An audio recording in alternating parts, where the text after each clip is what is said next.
Veneto Agricoltura ha appena pubblicato un report sulle OP, le organizzazioni dei produttori ortofrutticoli veneti. Qual è il dato saliente che emerge da questo lavoro?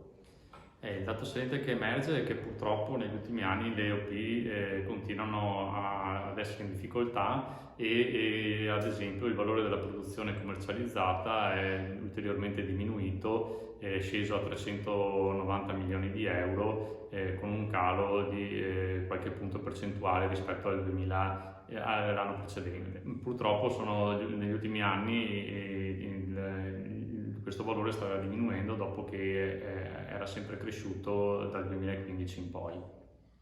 Quindi un trend negativo che prosegue da quanto tempo?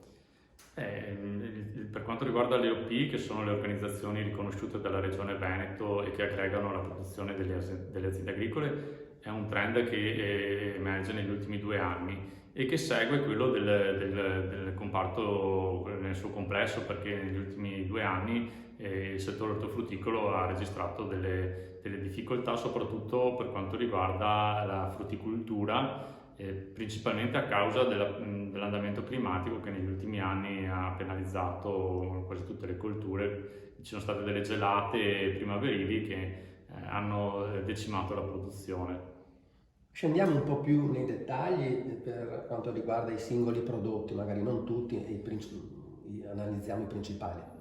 Certo, restiamo sulla frutta. Per esempio l'anno scorso le produzioni realizzate dalle principali colture come il melo e il pero sono diminuite dal 30 anche all'80% nel caso del pero o delle pesche, e è chiaro che diminuzioni di produzione di questa entità hanno fortemente penalizzato il valore della produzione generato dalla frutticoltura, che si è praticamente quasi dimezzato, è sceso a 130 milioni di euro.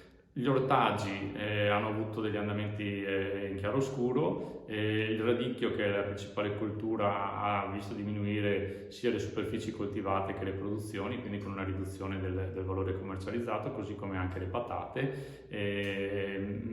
Anche la lattuga e le fragole hanno visto una riduzione degli investimenti, ma hanno mantenuto in qualche modo la produttività. E poi anche altre culture sono state penalizzate magari dall'andamento climatico. Prendiamo in esame la primavera 2022, come sta andando? La primavera di quest'anno sta evidenziando un buon andamento climatico, che sicuramente non ha penalizzato le colture come negli anni scorsi. Per quelle che sono state in raccolta in questi mesi, le fragole hanno avuto un andamento produttivo nella norma, ma sono state decisamente favorite da un incremento dei prezzi che è stato superiore anche al 50% rispetto all'anno scorso, e quindi direi positivo.